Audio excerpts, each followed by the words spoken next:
High বন্ধুরা, কেমন আছো? আমি একটু মৃৎশিল্পী ভাইদের কাছে এসেছি কিভাবে ঠাকুরের কাপড় পরাচ্ছে, রং করছে। তো আমি ভাবছি আমার মিষ্টি মিষ্টি বন্ধুদেরকে একটুখানি করবো। তো দেখানোর জন্য, তো তোমরা দেখতে থাকো কিভাবে কি বলবো, রং অর্ধেক হয়েছে, অর্ধেক কাপড় পরানো হয়েছে, পুরোপুরি কমপ্লিট হয়নি। সামনেই ষষ্ঠী চলে আসছে, পঞ্চমী যাবে। তো আমি একটুখানি ভাইদের তুলে দিই। এই দেখতে পেয়েছো মাকে, এখনো রং দেওয়া হয়নি, বস্ত্র পরানো হয়নি, আস্তে এগুলো সব অর্ডারই। সুন্দর আছে এই যে, আর এগুলো হচ্ছে কিছুটা কিছুটা রং করেছে, পুরোপুরি রং হয়নি।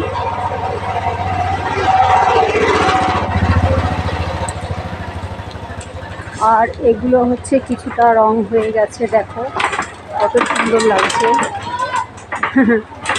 অসুর বাবাজি, এই যে মা দুর্গা, কত সুন্দর সিংহটাকে দেখেছো, কত সুন্দর লাগছে। এই যে দেখো, এগুলোকে এখনো মাটি করে দিয়েছে, তো এখনো কাঁচা কাঁচা আছে, ওগুলো শুকোবে, তারপরে রং হয়ে যাবে।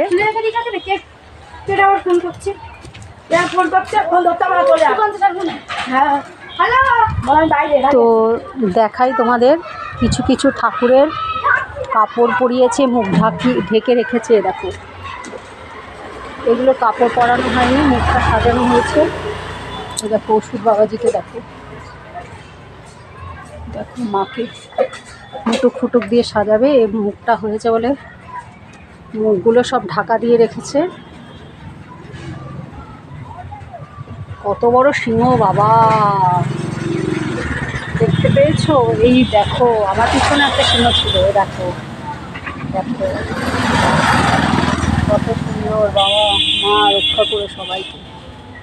এই একটা সিংহ, দেখো কত ঠাকুর, কত ঠাকুর। এই সাইডে দেখাই, এই যে গণেশ বাবাজি, অর্ধেক রং করা আছে। এই যে মায়ের চোখ ফুটিয়েছে, মানে আঁকা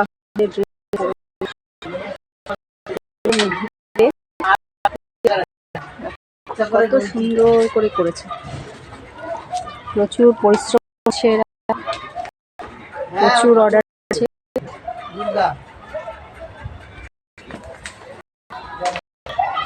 তো কেমন লাগছে কমেন্টের মাধ্যমে দেখিও। টাটা।